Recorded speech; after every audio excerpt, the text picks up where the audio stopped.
Good afternoon, everyone. We are the presenters of Group 5, and today we will be going to discuss culture and gender. But before that, allow me to present to you our intended learning outcomes. At the end of the discussions, the students should be able to, first, relate and differentiate the status of women in various areas of the world using the data from United Nations and the World Economic Forum. Second, explain the non-binary gender identities. And lastly, understand the gender expression and communication. Many studies on the situation of women around the world are currently undertaken on a regular basis. Our discussion of the cultural basis for women's status is based on the research from the United Nations and the World Economic Forum study. Let's start with the status of women.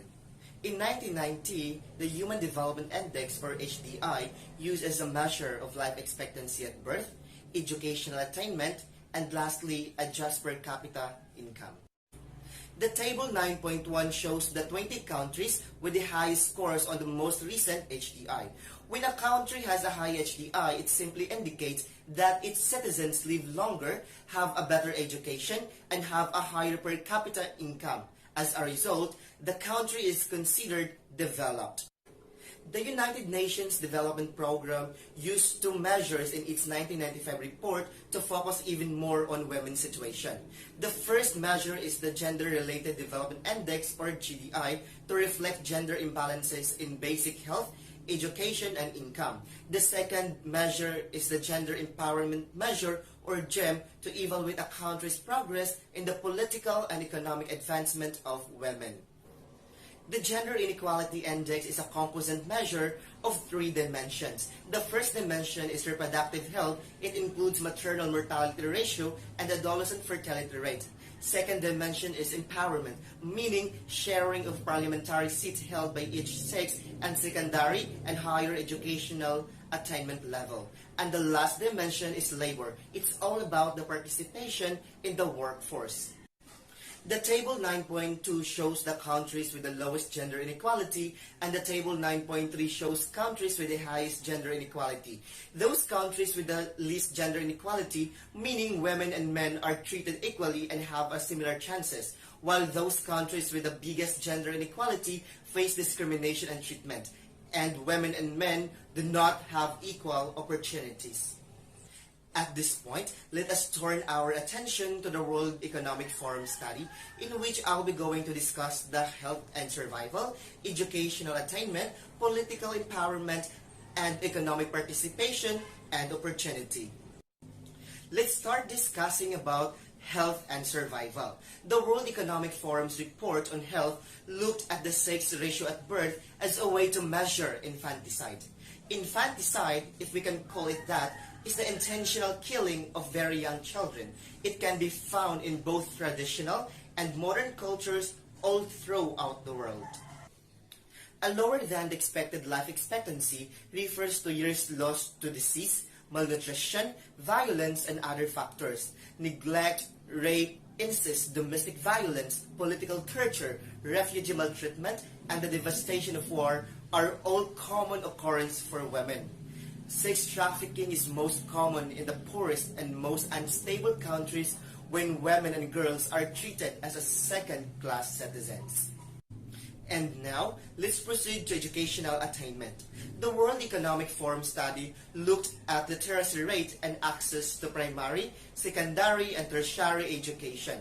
Despite this, women account for approximately two-thirds of the world's 781 million illiterate. At this time, let's talk about economic participation and opportunity. Let's start with employment data. The World Economic Forum report examined at gender disparities in labor force participation, earned income, and the ratio of women to men working as technical and professional employees, legislators, and senior officials and managers.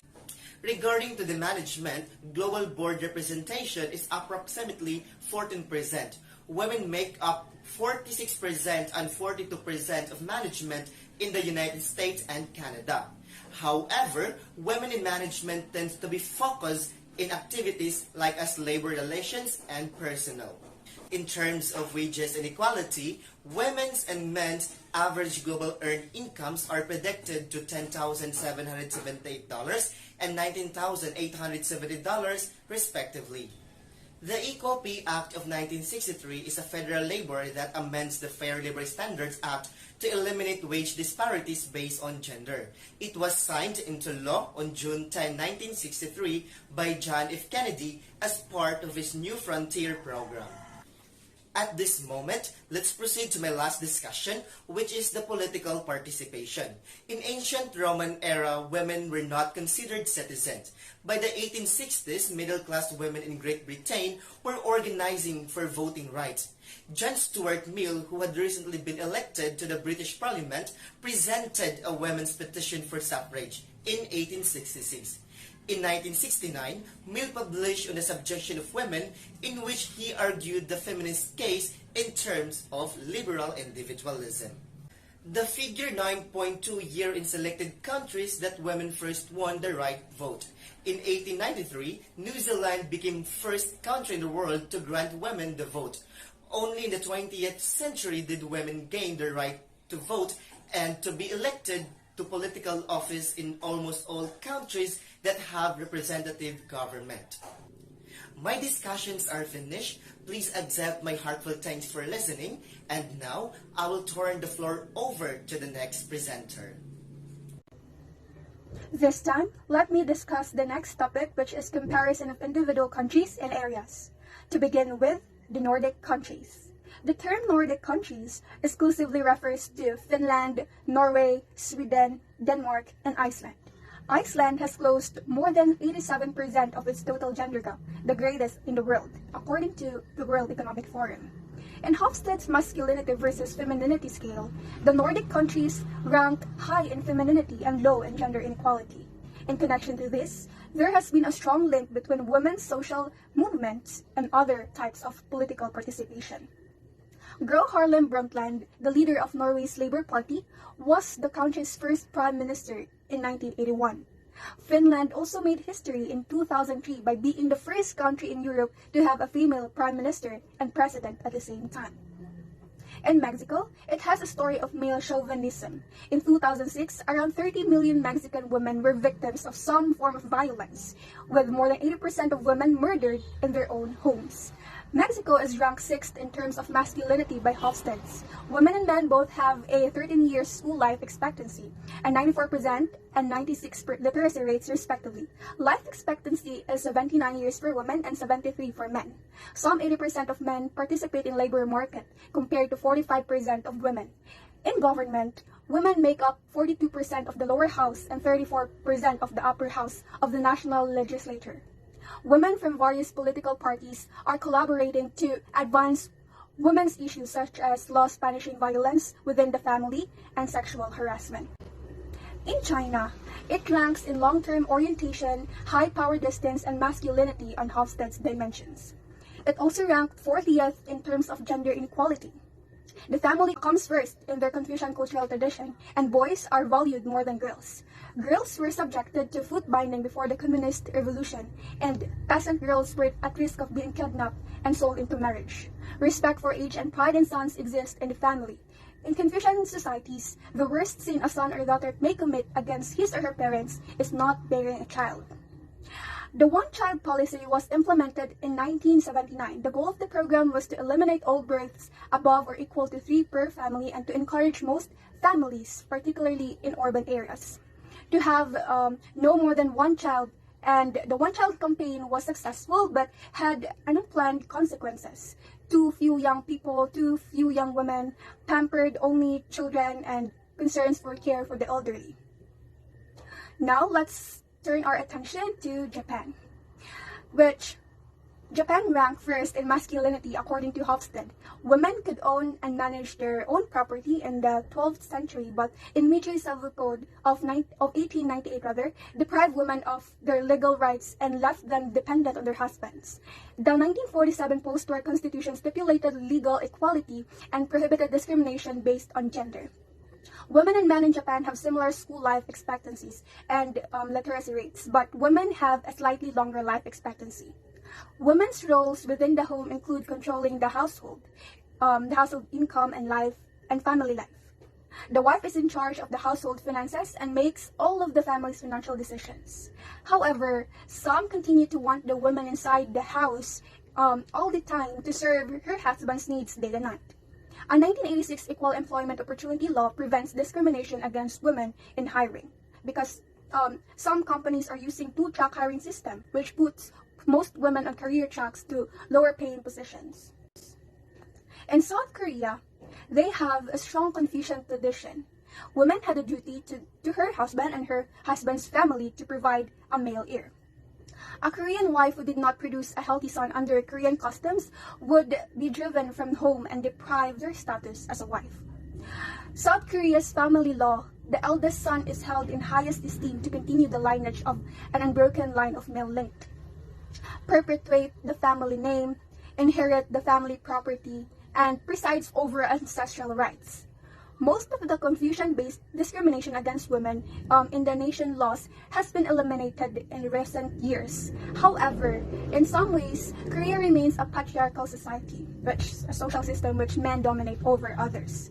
Next, the next country is India. While China has lowered its birth rate with one-child campaign, India has relied on voluntary measures. Most Indian parents prefer to have boys because girls required a costly dowry at marriage, and sons are the only ones permitted by Hindu religion to perform the last rites when their fathers die. Similar to China, India has a history of female infanticide, which explains why there are upwards of 50 million girls missing over the past century. In eastern Maharashtra state, hundreds of girls were named Nakushi, a word that means unwanted.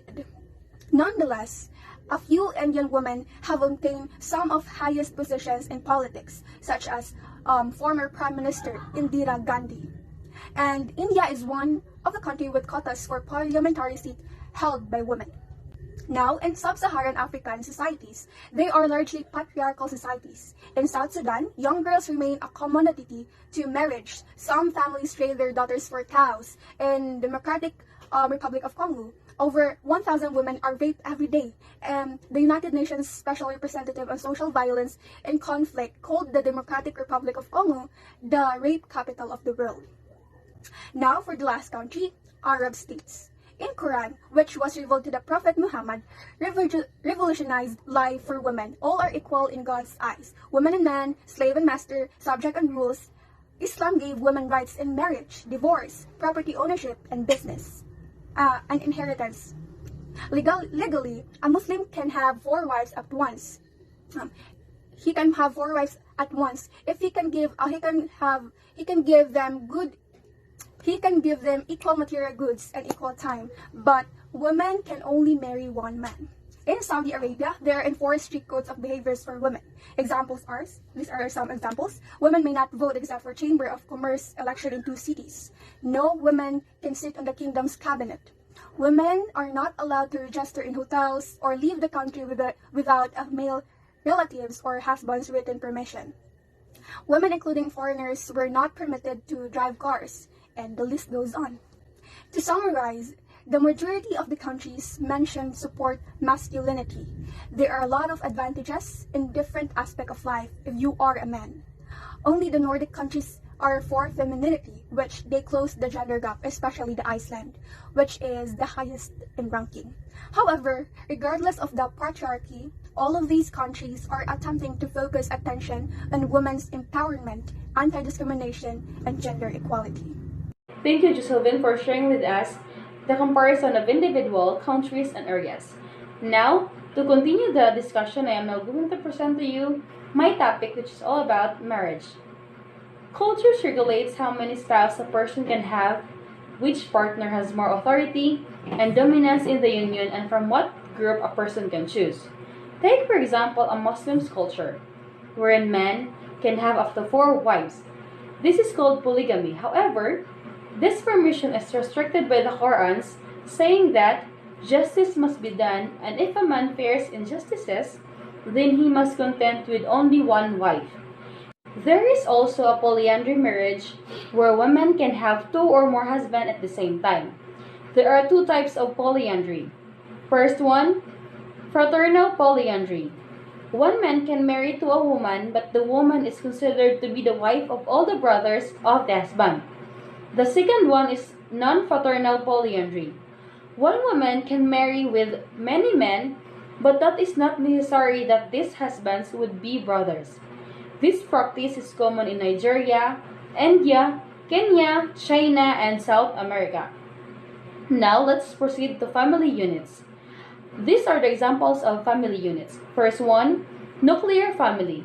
It is defined as a parents and their minor children who are living under one roof.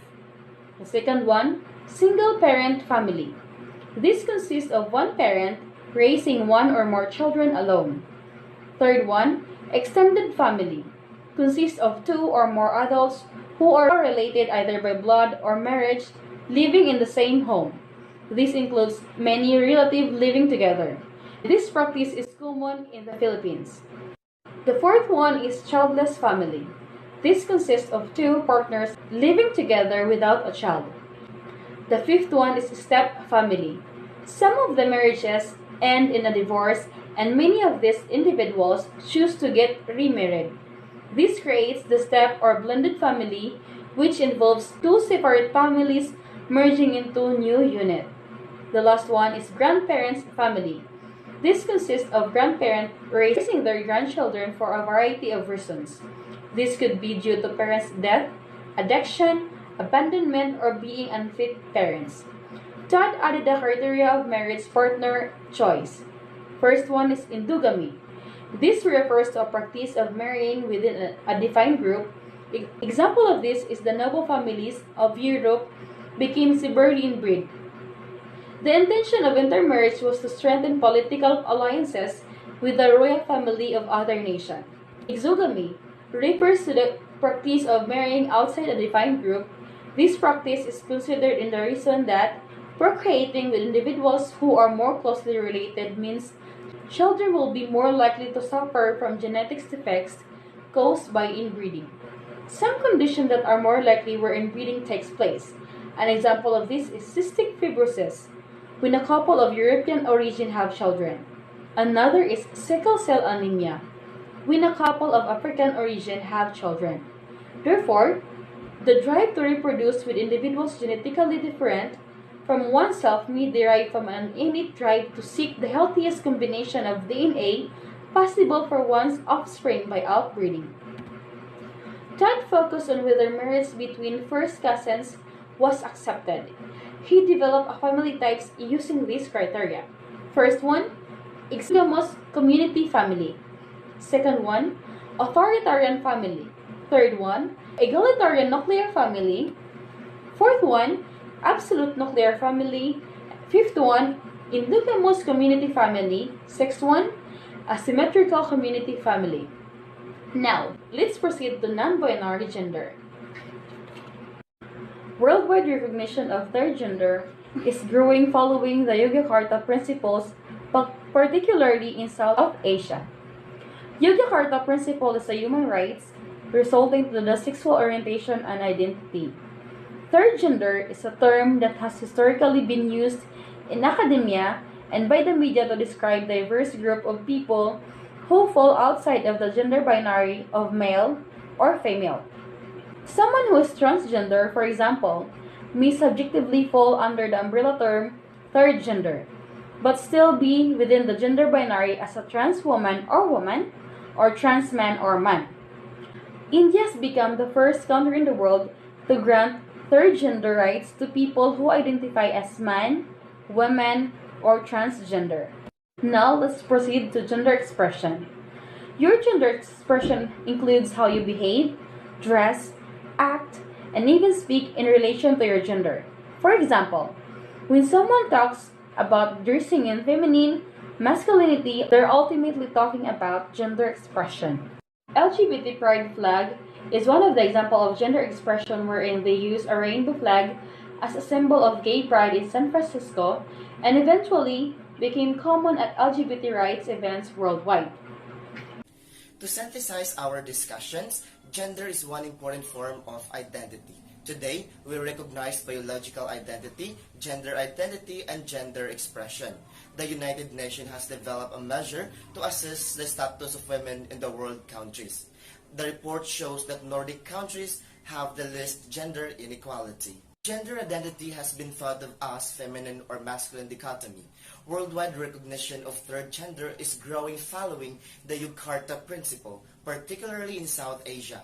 Finally, examples of how gender is expressed are presented, such as the secret language called Nushu, or woman's writing that was devised 1,000 years ago in rural China to communication with other women in the male-dominated society. To formally end our discussion, allow me to say thank you so much for listening, and may God bless us all.